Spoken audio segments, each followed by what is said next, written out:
We have started the recording. Yeah.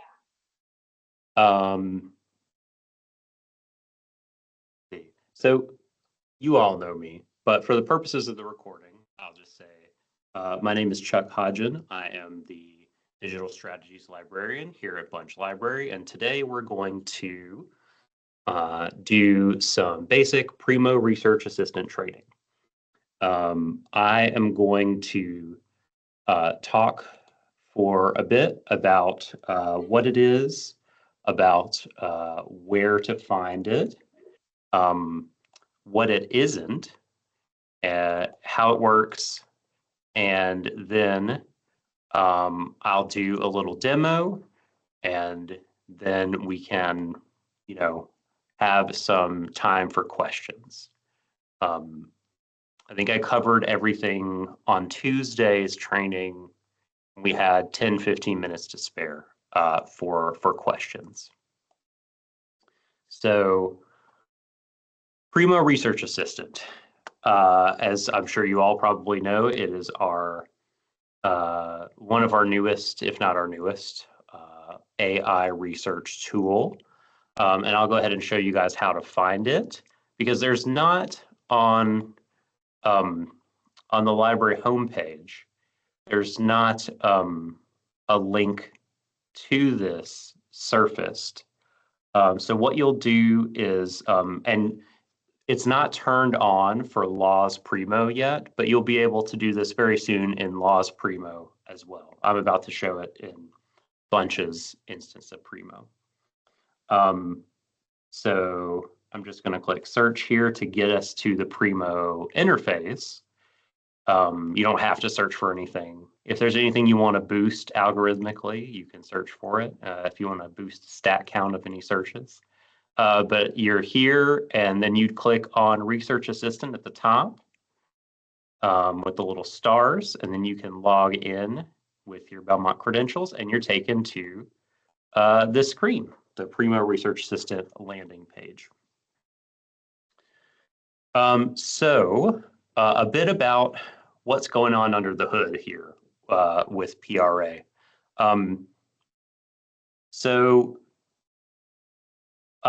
Well, it's not going to replace traditional OneSearch. As you saw on the library homepage, the search widget was just a normal OneSearch query. And that is going to be the main way we think people search.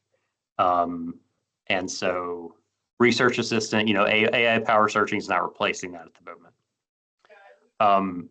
And so, but Primo Research Assistant is something called a RAG tool, RAG, Retrieval Augmented Generation.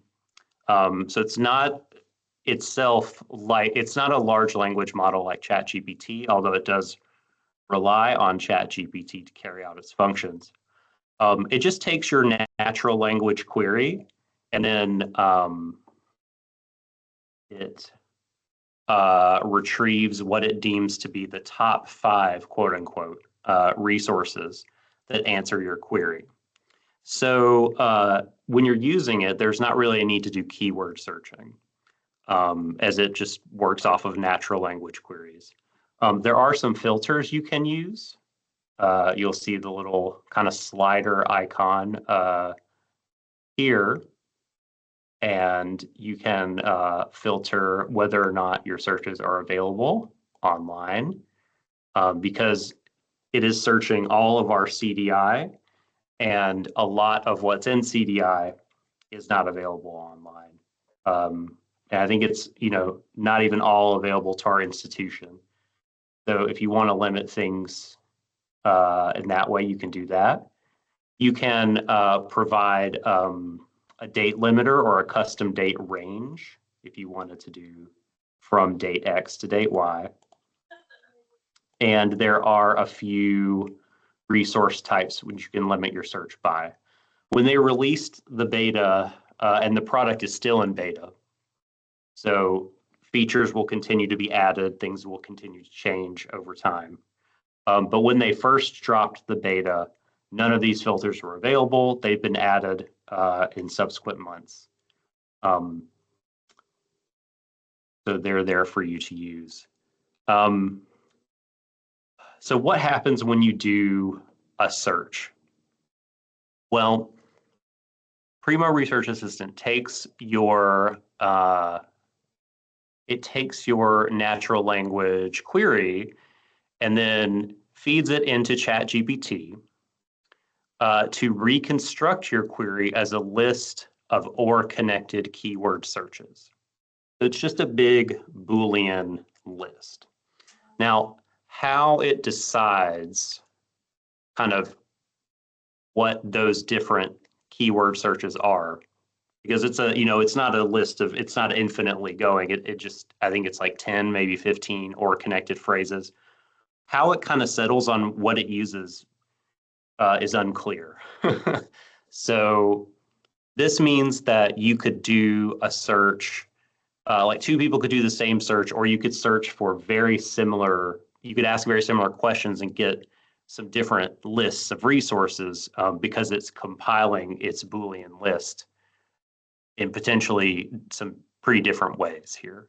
And I can show you, once we do a search, you can see kind of what that looks like, what the Boolean list looks like and everything.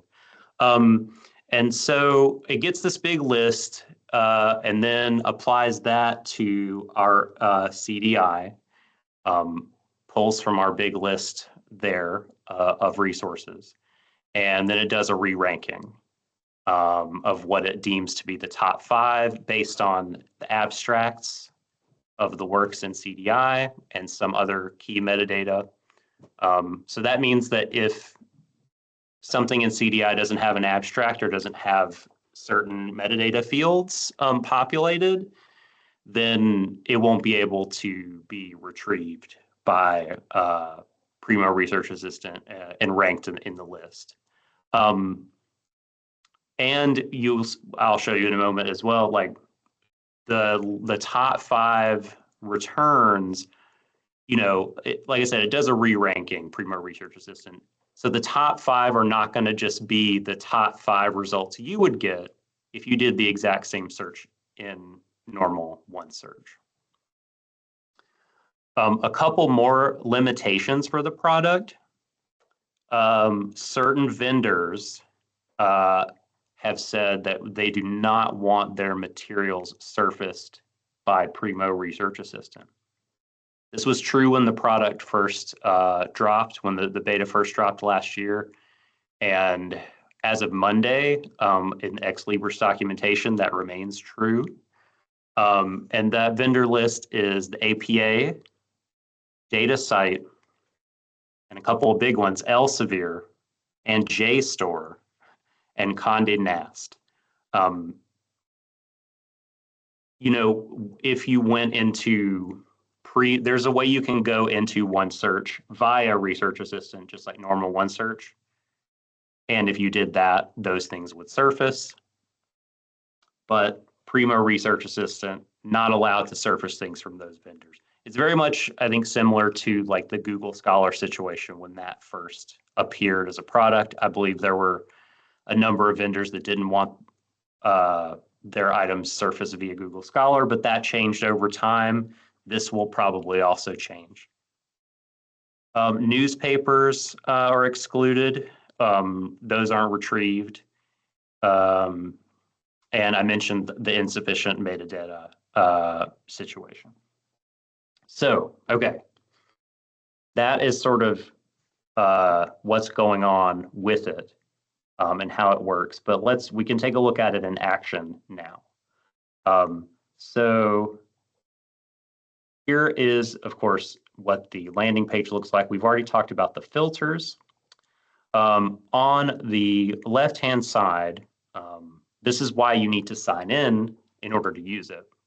Right now, there's no way to use the product unless you sign in to OneSearch because it keeps your search history.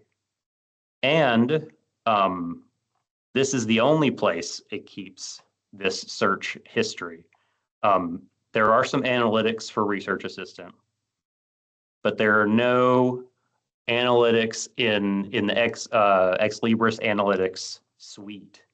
that connect research assistant searches or regular Primo searches, in fact, to specific user accounts. So we're not able to tell anyone who's searching for what. And I think that's for the best. But that's why people have to sign in so that their history can be retrieved. And as a user, you're able to delete your history as well with the little trash can items. We have some example questions, and I'm just going to click on one of those here. Let's see. Did Picasso's time in Paris influence his artistic style? And we can see the product in action. So it's doing its magic. And here we have our results. We have 5 sources here that it has deemed the top ones. We have 3 articles and 2 books. I think this is different from the list. I have to go back and look at the recording. I'm pretty sure this is different than the list I got on Tuesday when I did the same search here. Also generated is an overview of the sources, citing the particular retrievals.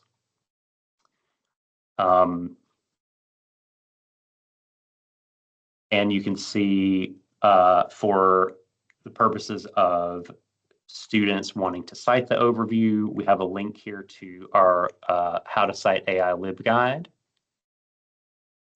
which has some general guidelines and then citing them in the major citation styles. You have your thumbs up and thumbs down. This is the way to give feedback to the product that is, again, still in beta. So any feedback you can provide is good and useful. And it's not just a thumbs up or thumbs down. You know, if you click it, it will take you to a screen to elaborate on the nature of your feedback. And so you can be specific about what you like or don't like. You can copy the blurb here. I don't really know what this means, the try again button, because I've tried to use it before and nothing happened.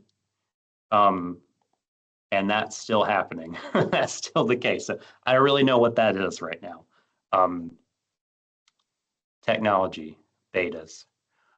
So we can click on the sources, right, and see the abstracts, and we're allowed to give feedback on particular sources. So if we see something that's egregiously out of place or that's very, very good for our query, we can let ex-Libris know that the product is either working very well or not working based on this retrieval. Let me see if I can find one. So, okay, so none of these, many times I will do a search and the links to the full text PDF will be embedded in this blue box. I'm going to click more. And yeah, we have it. So the PDF is available, but it didn't have that link in the box. So just because the link is not there, that does not mean we don't have full text access. I'm not quite sure why that at times. Let me click on a follow-up question. And these related research questions I think are useful. If you're an undergrad, you're just getting into a topic, you ask a very general question, and then you want to get more specific. So I'm going to click this question about Picasso's early career in the Paris art scene, and maybe we'll get a return with the link embedded. Oh, I have to click the arrow as well. It doesn't automatically start until you click the arrow. I guess that's nice. It gives you a chance to modify the question a little bit. Let's see if we get one with the links in. Yes, okay, full text online. So just so you guys can see what that looks like. There even there's a download PDF button directly here. So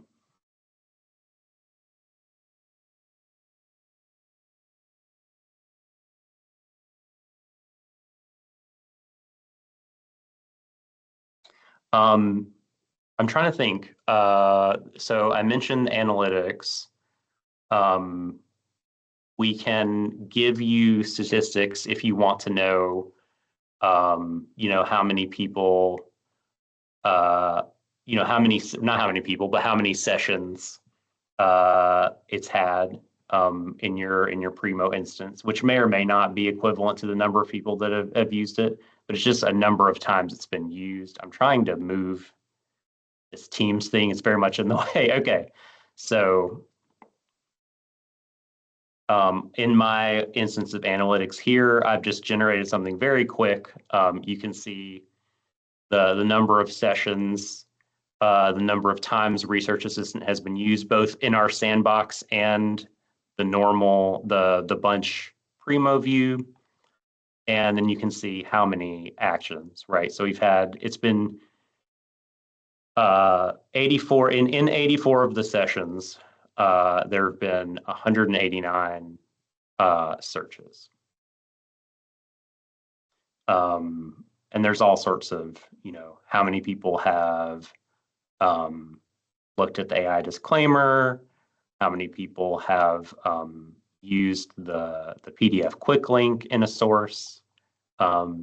So if that's ever something you want, you can just ask me, and I can generate like a one-time report. I can set up a recurring report that will send and the kind of information you want to you on a regular basis.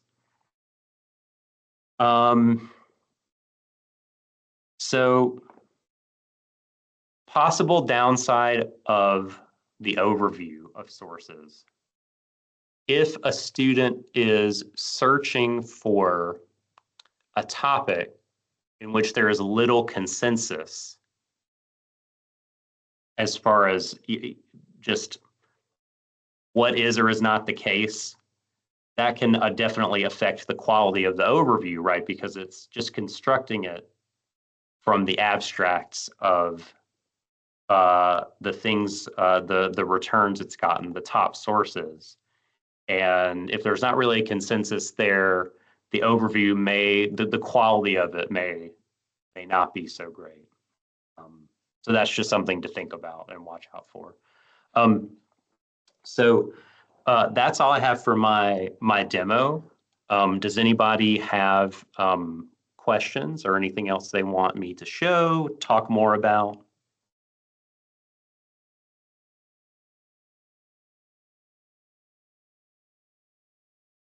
Hey, Chuck. Hi, Courtney. Can you show folks what happens when you click on the, oh, I just lost it. Hang on, I have too many test searches. Where did it go? There was something that says like, see Oh, yes. your Okay. library stuff, and it shows you like all of the search terms that the AI put in. Yes. Okay. Thank you. I can't believe. I have lost it. No, I can't believe I forgot to go over that. Oh, there it is. I mentioned it in the beginning, and then I just forgot to talk about it. I'm so sorry. Thank you so much for bringing that up. Yeah. Just view more results from your library search. Very important, I think. So let's keep in mind our search. Did Picasso's time in Paris influence his artistic style? I'll click. And so here in our search box, we can see the phrase that was the Boolean list that was constructed.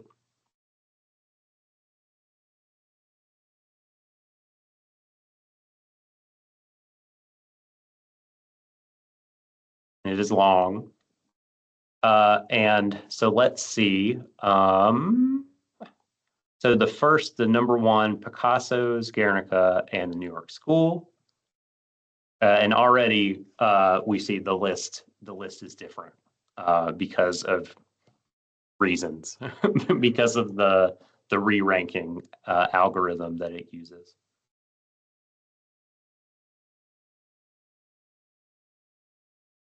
But if you're using this on chat or in a research appointment, and you just want to search something here and then immediately hop into view more results, and that proves to be more useful for tracking things down, go for it. I totally endorse this strategy, because then it saves you time of having to construct this giant list, assuming the list constructed is to your liking.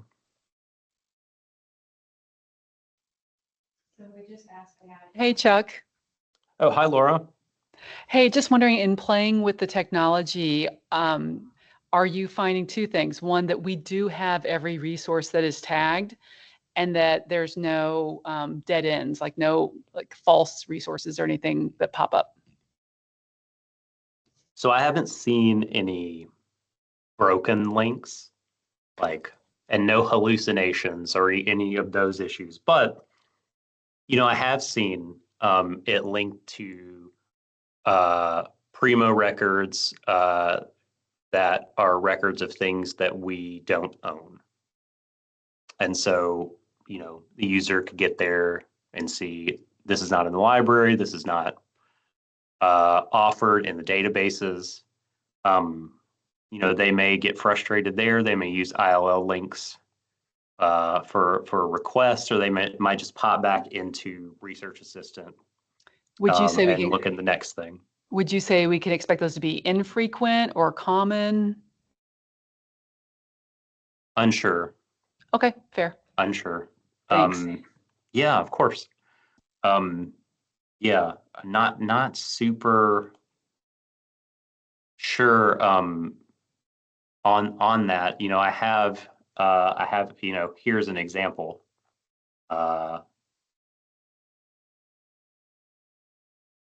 So, oh gosh, the chapters are all listed for some reason in different records. But yeah, I've seen this before, and perhaps it is because when I did my original search, we did not specify that we wanted it to be. Let's see if this is helpful, and perhaps getting around this problem.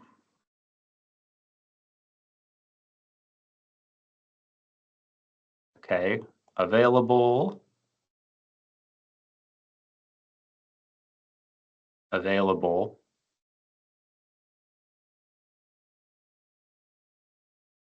very available,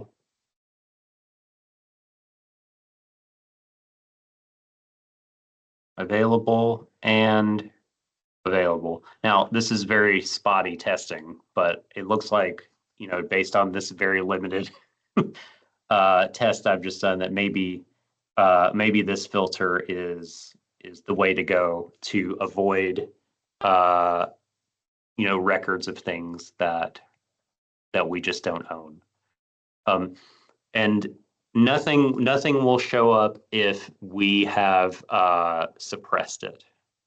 So those things won't come into play.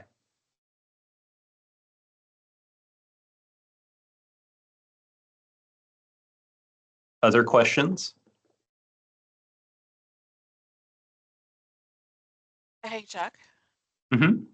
Have you encountered, so I'm going back through some of my research question appointment things. Have you encountered anything where students might type in, a single word or a phrase instead of a full question? Or have you encountered any topics that give you a message that says something along the lines of like, we couldn't answer that, try again? No, so I've seen times in which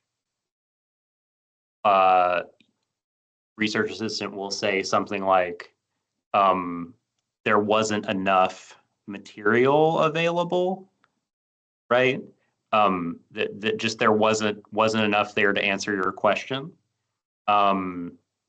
I haven't seen it say that that there isn't an answer, and actually I haven't tried just typing in a word. Let's just see what happens when I type in a word.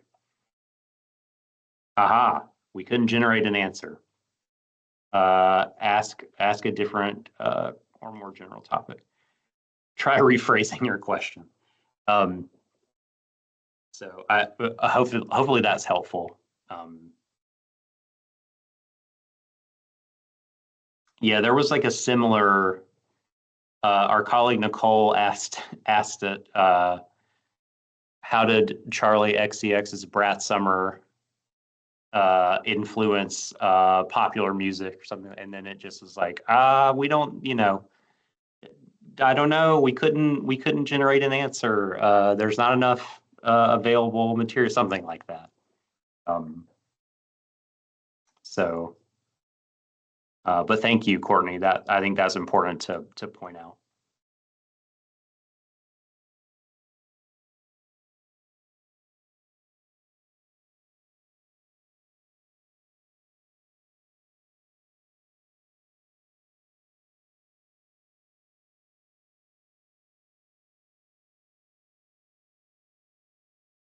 I just remembered there's one other thing I wanted to point out, Okay. which your history reminded me, because I was testing lots of different questions, but in my research history, because I just kept adding it to ask my next research question, they're all grouped under whatever it is I started with.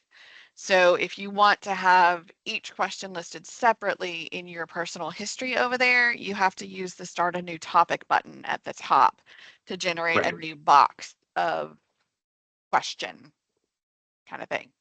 Because like Absolutely. mine now says I have like 10 or 12 questions under whatever it was that I started with, and they're all completely different.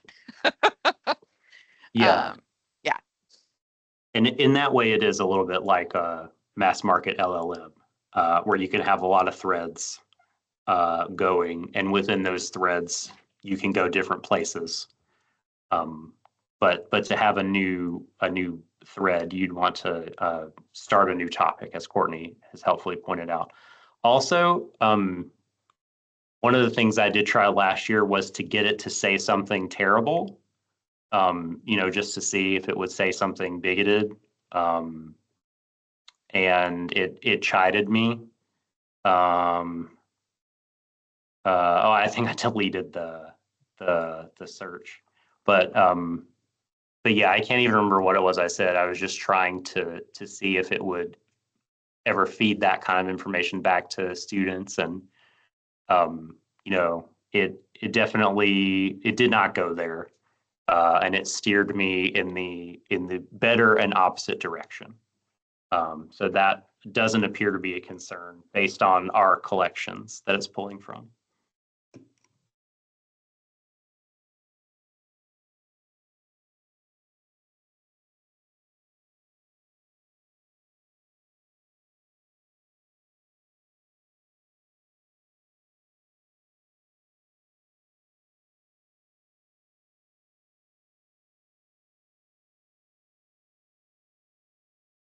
Okay.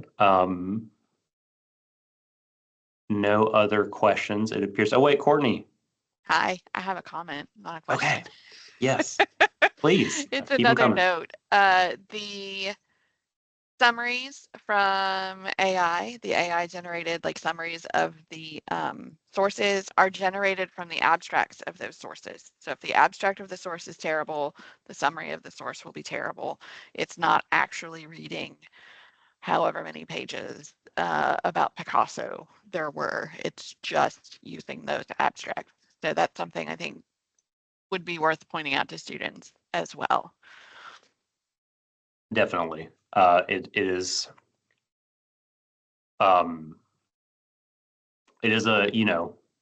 a limitation, I suppose you could look at it.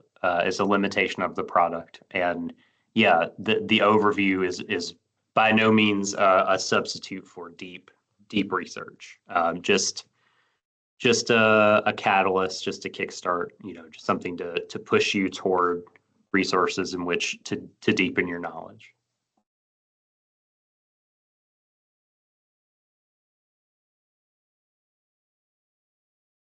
Okay, well, I think so. I only have you guys for half an hour, so we're 1 minute over.